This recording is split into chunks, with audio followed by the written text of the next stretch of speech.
This is a very large topic. It keeps getting larger, but I guess it's one of the unintended consequences of all this war business and war talk lately is that it makes you question things. There's so much invocation of the war powers in these situations, and then references to previous invocations of the war powers. So Lincoln arrested everyone. This means that Bush can arrest everyone.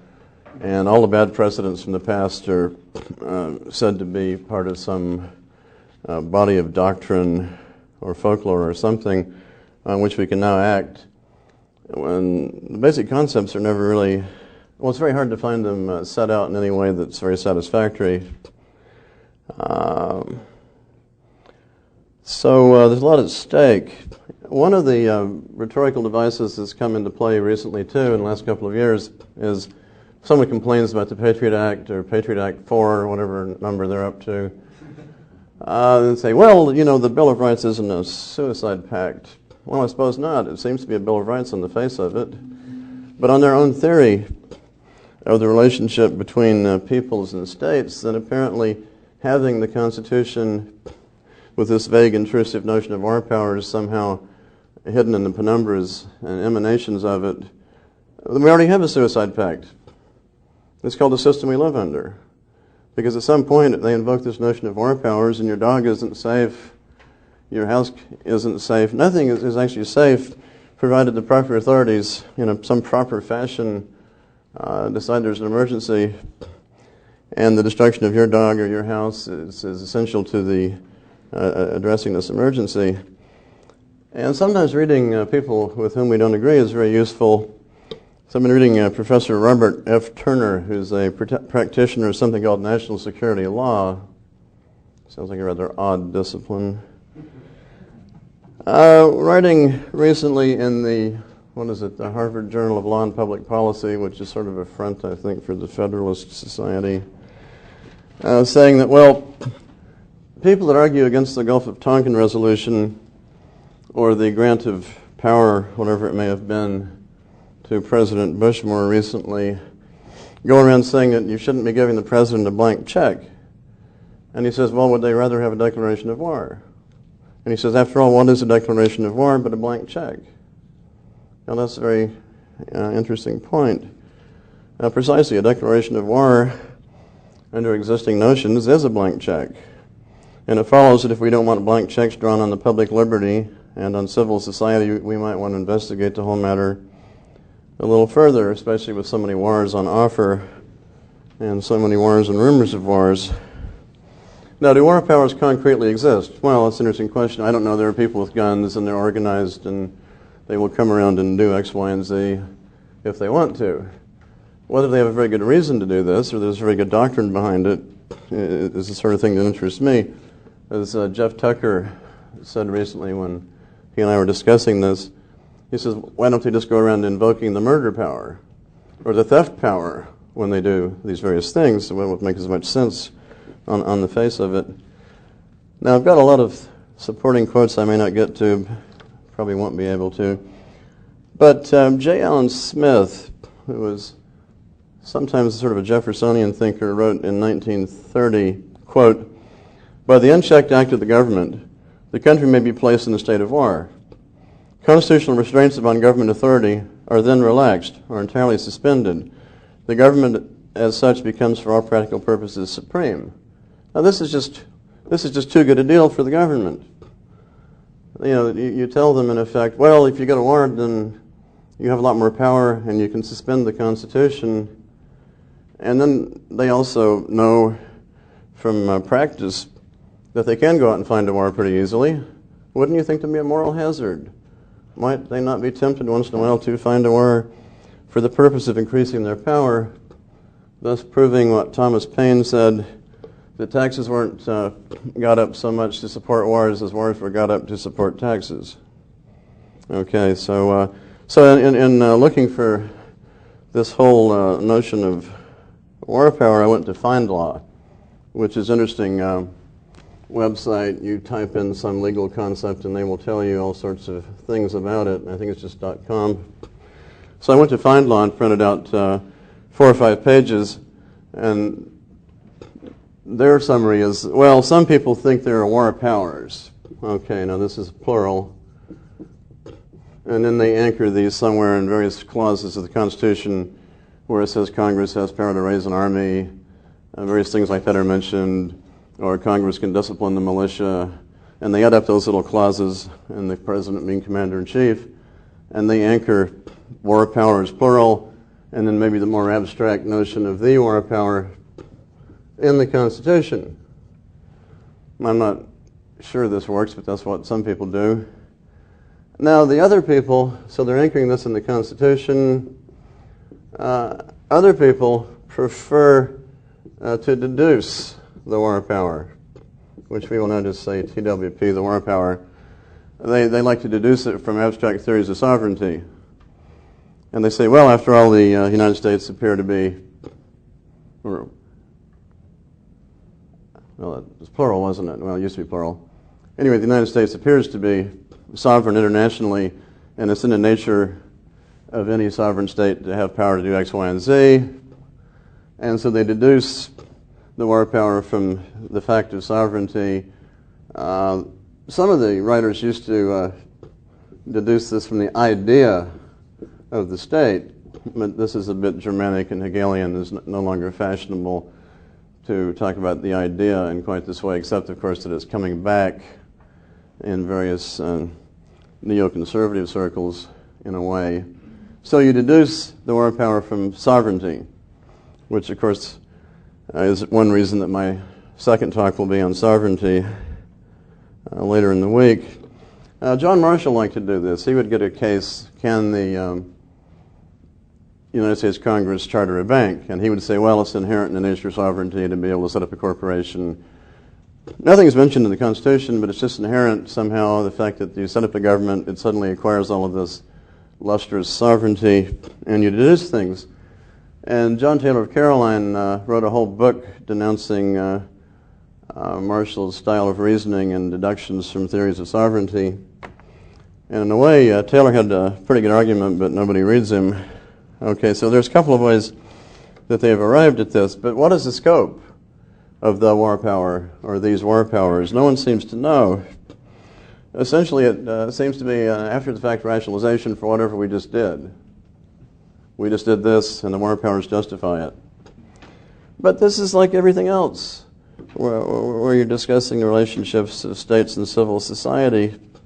There's a huge amount of fraud, or something like of that nature. We would have noticed this without the writings of Murray Rothbardus, but it's much easier to get to the core of the problem since he did write the things he wrote. Now, one question that arises is, if there are these war powers, you can sort of see that, okay, here's state A, and it gets into conflict with state B, so the troops are clashing out here probably on some third party's territory, tearing it up. Or maybe the troops of A actually acquire some territory in B, and then they're going to say, okay, well, we're setting up martial law as a substitute for law.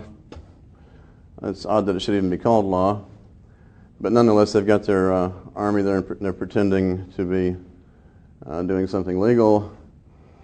And so far, so good. A lot of people would concede that this is the nature of the process, and if you want to call it a form of law, go ahead. Well, how do they get from this sort of external application of the concept to the application when suddenly, if I write an article in a German newspaper in, say, Chicago after a magic date in 1917, I can suddenly be put away for 15 years because it might offend Woodrow Wilson, and one of his judges will say that there's a kind of remote bad intent. And if someone had read my obscure article in the German paper in Chicago, this person might have been discouraged from enlisting in the armed forces to defeat the Kaiser, or he might have talked to someone else who might have talked to his cousin who might have then have been discouraged, and this would have hurt the war effort, and this would have been a terrible thing. How do they get to sudden application of these vast unknown powers internally? in the name of defending the territory of A from the depredations of the armed forces of B. Well, this is peculiar. So I'll try to do a historical reconstruction of some of this. Now, during the American Revolution, there's already this sort of set of inherited notions that during war all the rules are suspended and then you make things up and pretend those are the practices of nations, the usages of war. So under this notion, all sorts of property was confiscated from the supporters of the king, and various legislation passed by the several states, who were then enjoined by a treaty, the Treaty of Peace, the Treaty of Paris, ending the war. These states were enjoined to return some of this property, which they didn't really do much about. But the idea was that the property of the enemy is no longer property, because property is just an effect of the state, and the states are contending, so property can be seized. Now, when it came to annexations, the American courts developed a different doctrine. So we buy Louisiana, or Andrew Jackson invades Florida and takes it over, and then we buy it later, kind of after the fact. The American courts would hold, in a case like that, the title of the owners of property before this acquisition of territory should, wherever possible, be respected. But on the other hand, if you have an ongoing war instead of a purchase, then the titles apparently mean nothing, and it'll all be sorted out later. Actually, the situation in Iraq is rather fascinating in this regard. I won't have time to come back to that. Okay, now the Constitutional Convention, of course, they debate the wording of this document that they're hammering out, and there's some discussion of specific provisions, whether Congress had the power to make war, or should Congress be said to have power to declare war.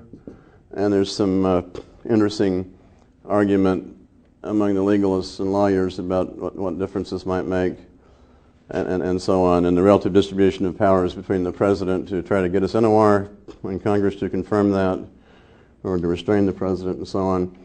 There isn't, as far as I haven't noticed, though, a lot of frank discussion about the war power, this big concept that seems to intrude as soon as you say someone can raise an army or that there might be a war. Maybe they all were on the same page and agreed. Now, the discussion you get is from the Anti-Federalists. And the Anti-Federalists, Anti-Feds, are very concerned that some of the wording in this new Constitution is sort of open-ended and will lead people to argue that there are these vast war powers, and that this might lead to various oppressions and suspensions of the other parts of the Constitution. Now, among these, the most famous is Patrick Henry, who argues in the Virginia Ratifying Convention that as he read this Constitution, the implied war powers were so vague and so general that under color of suppressing an internal rebellion, the federal government could emancipate your slaves. Now, I'm not here to make a plea for any particular institution that was introduced by the British Crown, but to say that this was an enormous confiscation. I'm just looking at it in purely economic terms. This is a huge confiscation of property. And we could argue all day the separate issue about whether this was legitimate property. And I think most of us would agree that it wasn't. But the point is, if someone can, under color of the war powers, confiscate that much property, then why can't a president confiscate, under color of the war power, say the movie industry, the automobile industry, the steel industry, good God, what's a big industry? The marijuana industry. Whatever our biggest industries are, why not confiscate 50% of the economy under these war powers? Well, in fact, of course, you all know, I think, that President Truman, under color of his executive powers during the Korean War, in effect did attempt to seize the steel industry on the argument that if certain strikes took place and steel wasn't being produced, we wouldn't win the war. You would have thought there had been some steel on back order and in storage they could have gotten, but somehow everything was imperiled. The entire future of the free world hung on whether the steel strike was settled in a timely fashion. And here, for once, the Supreme Court said, well, there's some limit, after all, to these war powers. Now, being the Supreme Court, they wouldn't give you a very defined limit. That would be extreme. But they said there was some limit, and they had found it feeling around in the dark empirically, and that Truman couldn't seize the steel industry. Senator Taft, of course, made some very eloquent speeches on the subject at the time.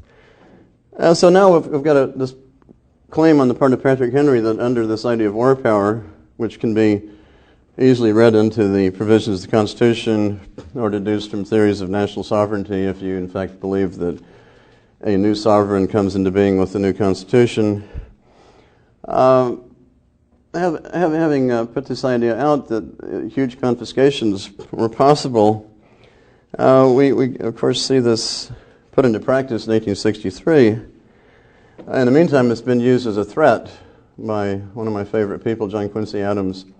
He got in the habit of threatening the southern states with this sort of confiscation should they ever be so unwise as to think they could secede. John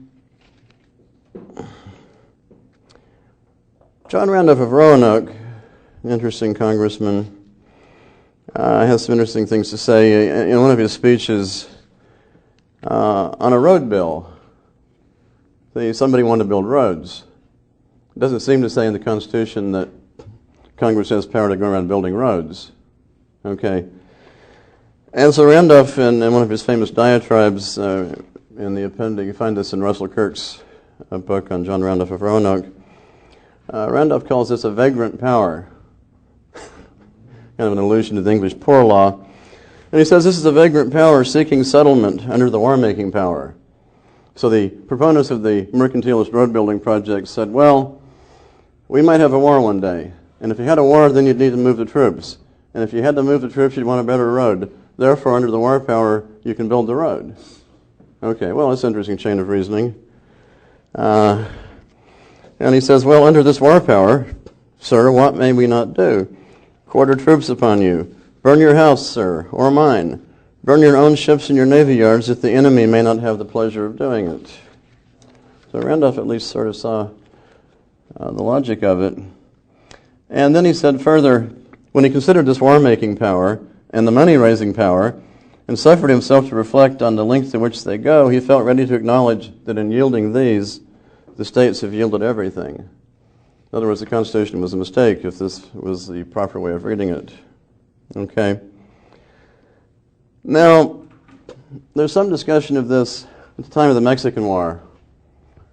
And here we have a case where the forces of A, in fact, do invade the territory of B, or part of it, and then they have to do something. They feel they have to do something in terms of providing law, if only because disputes come up between the American soldiers and the civilians, or the civilians kill each other as they would anyway, perhaps, and they want to settle this. So during the Mexican War, poor General Winfield Scott invents the military commission. Now he's on his own. The administration doesn't say invent the military commission. They'd rather not hear about it, because the attitude of President Polk apparently is that his constituency are a bunch of touchy Jacksonian Democrats, and they don't like the idea of martial law, and they might be nervous if it were even applied in foreign occupied territory. So Winfield Scott invents the military commission, which is then put to other uses later. Now we come to the War of 1861 through 65. And naturally you're all familiar with the fact that Lincoln is said to have been a bit of a presidential dictator during this war, arrested on various estimates some tens of thousands of people thought to be political opponents, thought to be disloyal, shut down newspapers, arrested people without charges, carried them off to the famous fort and let them languish for 6 months or longer, and then maybe released them with no explanation, and so on. Now, I just found a book by a fellow named Farber, who's a defender of Lincoln. The man has a lot of defenders. It's quite amazing. You could number the defenders of Lincoln. It will take a while. Anyway, he's got a new defender who says, well, this is really all proper. I mean, what could he do? After all, it was an unparalleled crisis. And after all, he could have suspended or done more damage to the Constitution, but he was saving it. Okay, well, that's good. And an earlier writer, and this I think is in the 1920s, Andrew C. McLaughlin says of Lincoln's activities, what prevents these arbitrary arrests becoming the foundation of a despotic government or from being used with crafty cruelty and high injustice? He says, once again, it is the conscience, the moral attitude, the sense of civic duty, the respect for law in the breast of the man who wields this enormous and dangerous power. This is what I call the argument from Lincoln's goodness. Still a popular argument, much used by Mr. Harry Jaffa. Lincoln was good, so his acts are sanctified by the reflection of his goodness. So you shouldn't worry about precedents and so on. So we have, again, interesting complication, because in a way we have parties A and B again, and we have forces of A occupying parts of B. But in this case, they're not admitting that B has any right to a separate existence at all. So not only are they a public enemy in what is analogous to international war, they're also traitors who have forgotten their proper allegiance. And so one of the less subtle arguments put forward by people like Charles Sumner is that, well, property only exists by state laws in these states, and these states have committed political suicide or committed corporate treason, or at least the people in them have committed treason, which is more of Lincoln's argument. So the property doesn't exist anymore. So the Union forces can just confiscate whatever they feel they need to confiscate with no apologies, no nothing, and so on and so forth, because property is just an effect of the existence of the state, and these states are fellow, they say, they've committed political suicide by claiming to secede. So it's an entirely Hobbesian argument, or Chicago school argument in a way. I was reading Hobbes recently, and it struck me that he was the founder of the Chicago school in terms of his notions of what property proceeds from. It just proceeds from the sovereign, and so on. Now, there's a lot of interesting commentary in this period. The main political debate in the North was between those who didn't like Lincoln, didn't like what he was doing, but in the end tended to concede that Congress could do it. Now, I think from our standpoint, this doesn't much help. Have this immense, bottomless, unfathomable war power, and then they want to argue about whether Congress owns it or the president owns it, and somehow a couple hundred despots is better than one. Perhaps it's slightly better to have a couple hundred wrangling despots in Congress as opposed to one man and his Secretary of War. So this is the tone of this pamphlet by Benjamin Robbins Curtis, published in 1863. And he's sort of a war Democrat at best, as opposed to a peace Democrat. The so-called Copperheads have gotten bad press, and also proper distinctions aren't made between them. So he makes a very eloquent argument about the inconveniences of being rounded up by a military commission in the middle of the night under what seemed to be arbitrary, non-existent powers. But later on in the same pamphlet, he sort of concedes that if Congress authorized it, it would be okay, which doesn't seem to me to get us anywhere. Now we come to 1898 and President McKinley. I'll just mention in passing that President McKinley mostly got to exercise these powers over the hapless inhabitants of the Philippine Islands, not so much at home during that war. And now I come to World War I. World War I is sort of the war power writ large. It also suggests that they had some sense that the war wasn't very popular, that people hadn't wanted to be in it. You consider the trouble they went to suppress the German-American community, the part of the left that still opposed the war. The left split, of course, in all the countries of Western Europe and in the United States over the war. with some of the socialists saying, well, war is just still bad. I mean, and then the greater body, I suppose, of the Socialist International going over to their various national causes. I think it's been said that the exceptions are a large faction of the American Socialist movement and the Bolsheviks, which is at least interesting, to continue to oppose the war. Well, of course, you oppose the war under Wilson, you get arrested if privately organized mobs of theory-crazed fanatics don't kill you first. World War I is quite amazing. I mean, in terms of the state-sponsored mob frenzy that was unleashed across the board, I have to credit the present leadership with not having felt a need to do that yet, although if they ever do, they can probably recruit from a certain website that I won't name. So I come now to a piece by Richard H. Eliel, written in 1924 in one of the political science journals. So, of course, it's the experience of World War I is fresh in mind. And he's comparing the treatment of civil liberties under the war powers in the two wars. And he says, well, Lincoln's theory was that measures illegal in peace may be legal in war. Now, I suggest this is an odd use of the word legal. You would think they'd be either legal or they wouldn't.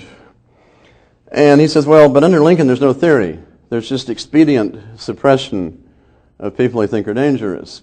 So he says there's really no theory. Under Wilson you get theory. And I mentioned this earlier, it's the remote bad tendency. Well, first there was the bad tendency, but then they added the remote. So if it was a case where a woman said that she's in some yarn knitting circle and she says, well, these socks don't really ever go to the army. She was put away for 10 years.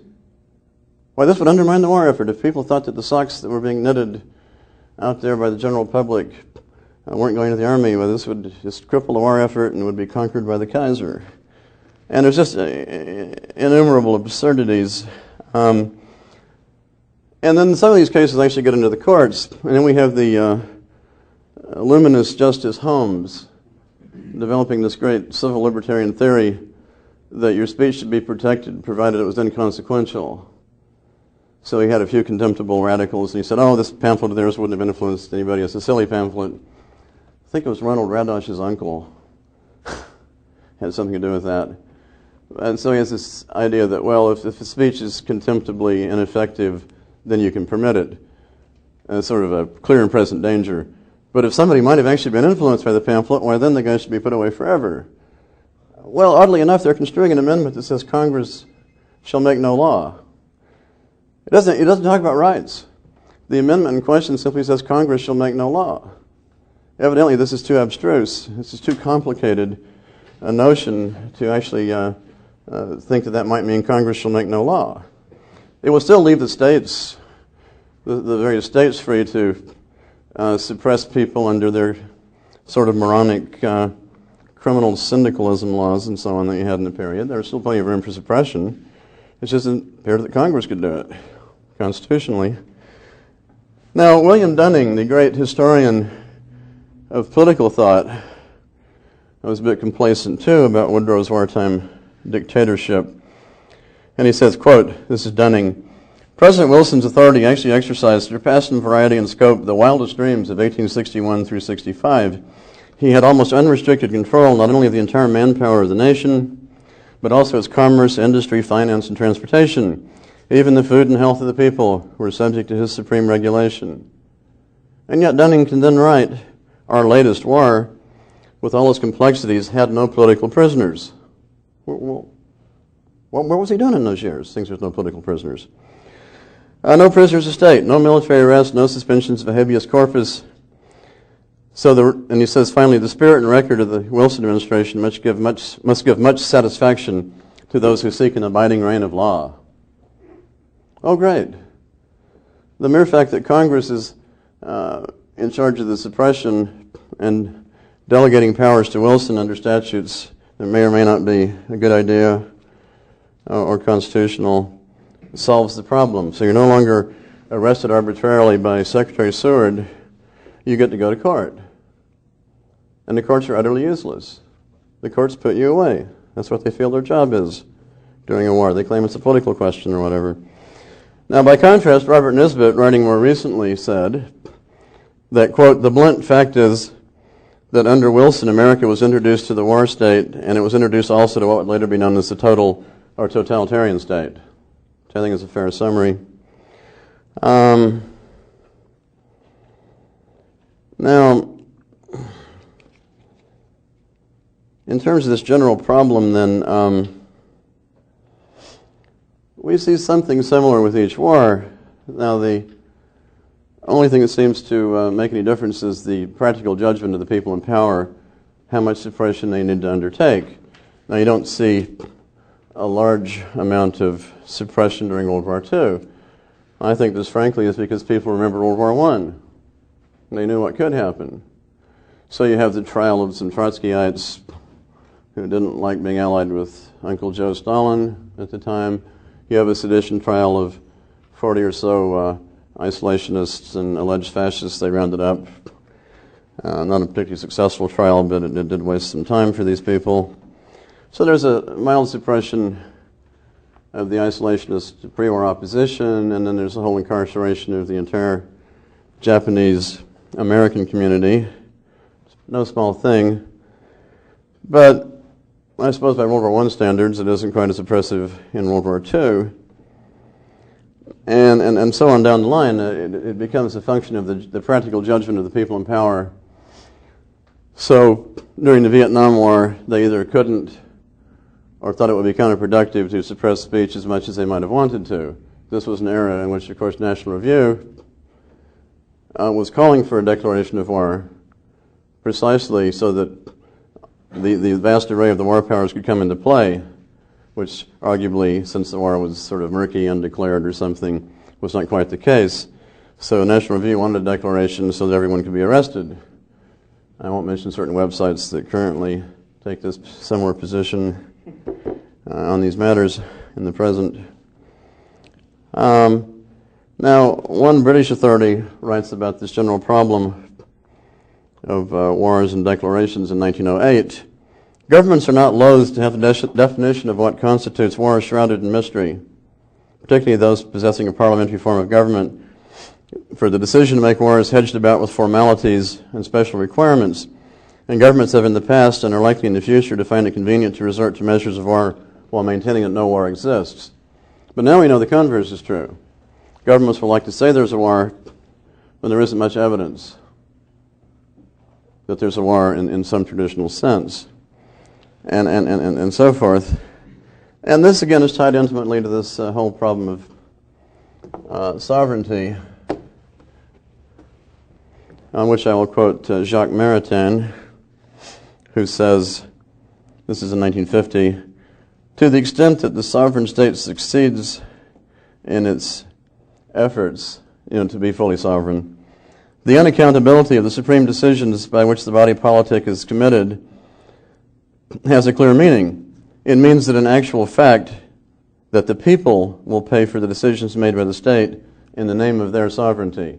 So the people are fictitiously sovereign, so you can't rebel because you'd be rebelling against yourself, this big Hobbesian social contract business, and yet you get to pay for it, one way or another. Decisions that you haven't actually made in your name. And so this brings us to a few reflections on sovereignty. I guess I have some time left. Okay. Now we'll do some math. We want to prove that we can do math in the Austrian school. Or I'll do a formula. This. Okay.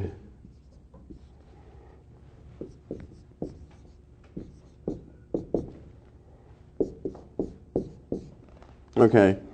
Europe minus the Holy Roman Emperor equals the king over the laws. Okay. It's a little bit of a joke, but for a number of centuries, the theoretical existence of the Holy Roman Empire provided a kind of ideological restraint on the separate would-be national monarchs, and also famously provided some entertainment in the struggle between the church and this empire. Only one or two of the emperors were foolish enough to waste a lot of time and treasure attempting to make this work and to be an empire in that whole Guelph and Ghibelline era that is even confuses historians. But nonetheless, the empire was an affront to all of the rationalists trained in Roman law. They couldn't quite make out if the empire was a state or whether it was a federation and the constituent parts of this empire were actually the states, and so on. And this is as the discourse, this whole discourse of sovereignty is coming into being. There's some painful moments where they try to fit the Holy Roman Empire into this theoretical picture. There's one fellow whose name doesn't come right to mind who theorized that there was some sort of divided sovereignty, which is interesting depending on what you mean by that.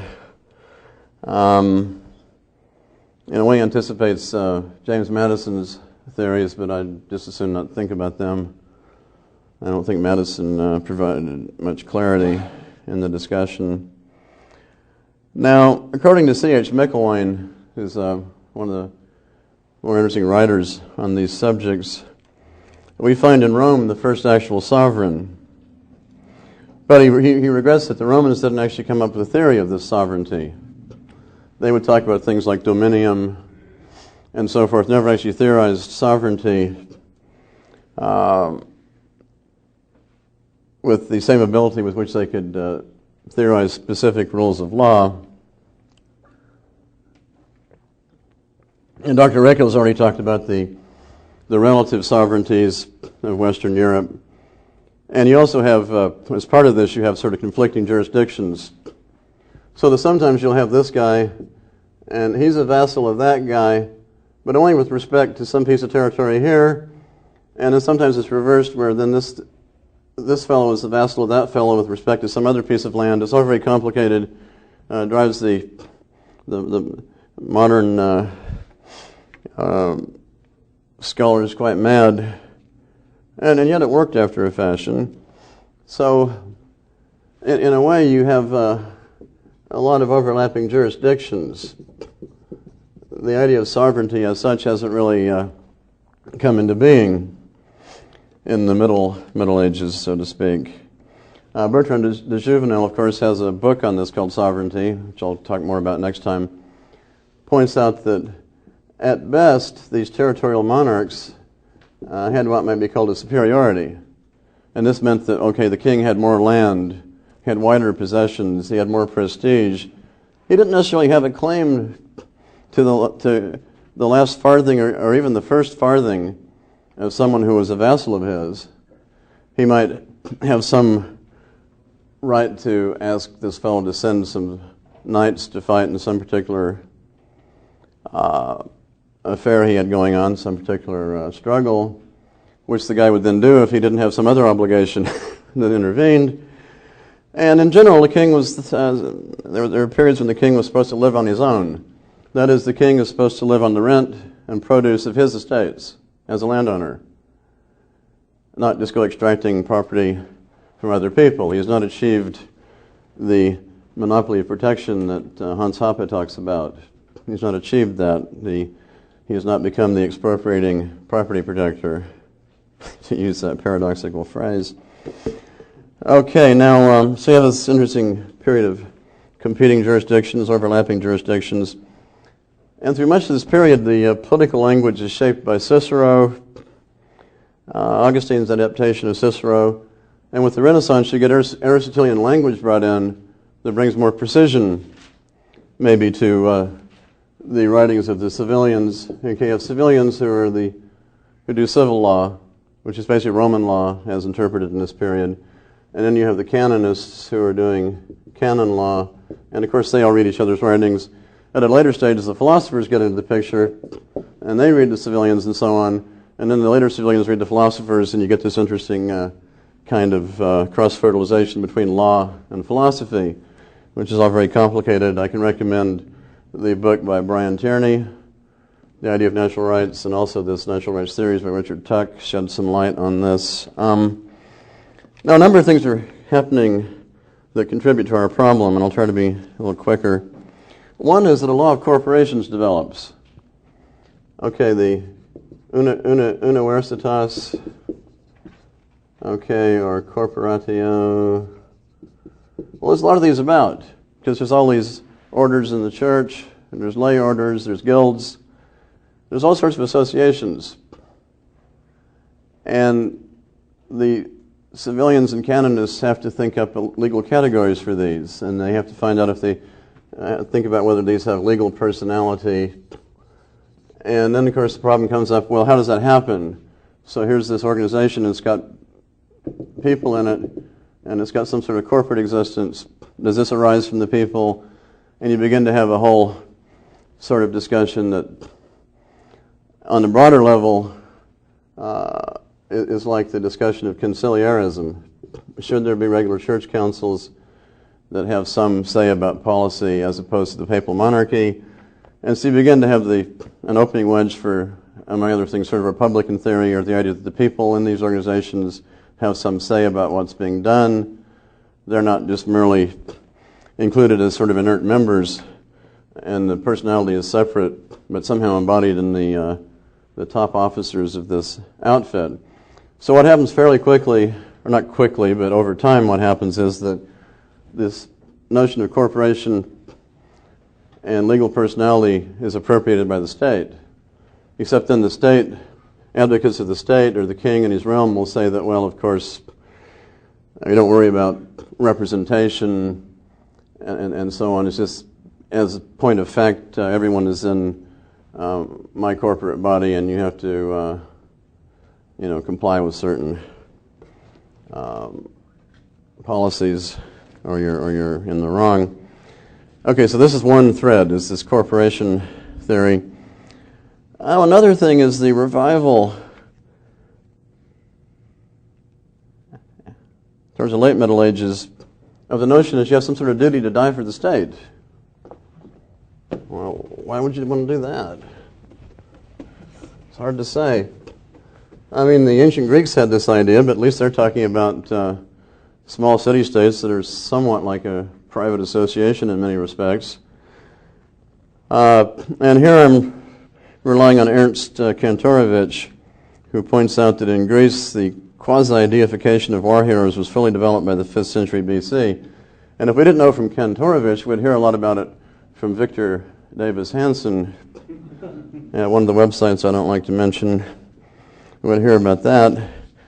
And as the Romans sort of gobble up the Mediterranean world, they produce what Kantorowicz calls a huge complex of ethical values which in Rome were inseparable from the death pro patria, and which were later revived by Petrarch and early humanists with their new standards of civic virtues and so on. But for most of the Middle Ages, this notion is totally absent. Your patria is just where you live. It's not some claim you have to go off dying for the ruler, or even give him money when he's living on his own. He can ask, he can go around begging for money from the notables, have an assembly, but it's not yet compulsory. Now, another thread that Kantorowicz talks about is the notion of the Corpus Mysticum. And this is the mystical body of the Christians. And there was some discussion that on some rare occasions you might have a duty to be a martyr for the faith. Now, what the kings begin to do is try to appropriate this notion and say that, well, the realm, the kingdom, the state is a sort of mystical body, and you definitely should be willing to die for that. And as early as, according to Kantorowicz, as early as Philip IV's campaign in Flanders, the king is able to find clergymen who will make the leap and preach a sermon taking this idea of mystical body over into the state's realm. Now, the Norman kings of Sicily are among the first to make the claim effective for routine taxation, pro defensione regii, for defense of the realm. So again, this is sort of an instantiation of an idea of war power. Taxation, in a way, may be the original war power, which we now take for granted. The Norman kings of Sicily, I don't want to get onto a rant, but someday there'll be a large book written exposing the evil of the Normans in general. Bad enough they shot Harold in the eye at Hastings, then they conquer Sicily, and then they import Byzantine bureaucratic accounting methods in the Doomsday Book, according to Lisa Whitfogel, So it's not without some reason that Tom Paine was an anti-Norman and so forth, but we'll leave that to one side. I'm waiting for some of the postmoderns to get into this. They have to be good for something. Okay. Now, this brings us to formal declarations of war. Remember, we opened our story with the notion that, after all, a declaration of war is a blank check. So maybe we shouldn't prefer them. How do these come about? Well, here, relying on Georg Schwarzenberger, we find that, quote, the conception of war as a public contest merely put into legal form the object of absolutist policy. And now we're coming out of the Middle Ages into this era of absolutism. Okay, the conception of war as a public contest put into legal form the object of absolutist policy to achieve and hold a monopoly of legitimate physical force. The doctrine of bellum publicum, I'm adding this, was meant to delegitimize private feudal war or small-scale war. So now we're getting a charter for large-scale wars, but they're public, so they must be a good thing. I mean, after all, public property, public goods, public war, what could be better? The fact that they're a lot more costly and destructive, that shouldn't distract you. They've got this nice adjective in front of them. Okay, Schwarzenberger continues. In this light, the insistence of naturalist writers, and he means this latter-day school of natural law writers like Grotius and Pufendorf and so forth, who arguably sold out the best parts of natural law. The insistence of these writers on the need for a declaration of war receives a new meaning in this light. Sovereigns did not consider this a burdensome limitation on their freedom of action, but as a golden opportunity for transforming their de facto monopoly of physical force into a de jure monopoly. The duty of the prince to guard the community against the danger of illegal war was bound to strengthen his claim to undisputed and exclusive authority in matters of peace and war. Now, my later authority, Lord Stowell, in 1908, says that a declaration of war creates the legal status of war and also puts the other party into a state of war. So under the rules as they prevailed in 1908, A declares war on B. B doesn't want to go to war. They wanted to fight a defensive, at best they wanted to fight a defensive war. They didn't want to be a war at all. But these guys say, well, now we've established a new legal relationship because we've declared war. And this means we can come over here and burn your house down, take your property and kill your cat. Sacrifice your firstborn children, because that's the law of war. Well, this is all rather improbable stuff. So I haven't got to the end of the mystery, but I'm gaining on it. How am I doing for time, Mark? You got 15 minutes. Oh, good. Okay. Now, you might expect with these territorial monarchs competing for territory and also for survival, it's one of the problems of being in the state business. You can be put out of the state business. And so we say roughly from 1500 plus or minus on, there's this huge consolidation, and a lot of the smaller entities are eliminated, except in the much-hated German Empire. Everybody hated the German Empire because it wasn't consolidated, and when it finally was, they weren't happy. Go figure. I think Martin van Creveld dates this period of state-building warfare from about 1493, which I think is the date of some French intrusion into Italy. But a number of writers have talked about this. Dr. Rako mentioned William Hardy McNeill. There's also Bruce Porter at Brigham Young University. Again, the aforementioned Martin van Creveld, who has his moments. Charles Tilley. Any number of writers are interested very much in this process of state competition, which also eliminates some of the states and produces larger ones. One thread I'm looking at, which I haven't quite pulled in yet, is the relationship. Obviously the clear relationship is that these new states are claiming to be sovereign. They're claiming this new thing called sovereignty. Theorized by various people, like Bartolus of Sassoferrato. He's worth it just for the name, Bartolus of Sassoferrato. Sounds like a drink. But and Baudin, most notoriously Hobbes, because Hobbes is the most brutal. Hobbes doesn't leave you in doubt as to what's going on. Hobbes just says, well, if it weren't for the king, you'd all be killing each other and you'd all die, so you should be grateful that the king is knocking your heads together and you derive your property and any actual rights you have from him, and you daren't ever oppose the king, then you've given up your true allegiance, and we can do anything we want to you, so on and so forth. So at some point, as part of this general notion of sovereignty that's being deployed in the interest of these monarchs by various writers, including the quasi-natural law school, you begin to get this idea that, well, after all, there has to be a sovereign, otherwise society would fall apart, because in any given organized territory, there has to be one will. There has to be some final decision-making power. Or you just be chaos. It's a bit like John Taylor of Caroline's argument against the supremacy of the Supreme Court. He said, what difference would it make if there were differing court decisions on particular cases? Suppose Kentucky decided a case differently than New Hampshire. Would this be the end of the world? Well, no, the parties would have the case decided. Not the end of the world. But somehow this notion of one will comes into play, and I'm on the trail of that. I want to see if this emphasis on will is coming out of Protestant theology or other sources. I'm not quite certain yet. But there's a lot of discussion of will as we enter this period in which sovereignty is advertised as a new idea that we can't do without. Okay.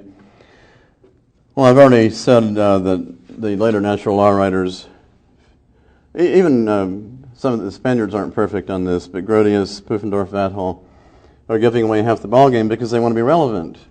They realize that if they set a high standard of natural law thinking, no state would conform to it, and then their books won't be read. Well, I think an unfortunate chance to put forward a really good critique was missed, but by being relevant and realistic, they in effect put the blessing of natural law on the competing state system, which we can symbolize, I guess, by saying it achieves its final form in 1648 at the Peace of Westphalia, which was only undone, as Guido would say, leading to an epoch that lasted to about 1945, when we suddenly had the competing period of the two Gnostic empires, so to speak, which led to the collapse of one of them. Okay. Well, there's a lot more, but I'll cover that in the sovereignty portion of this project.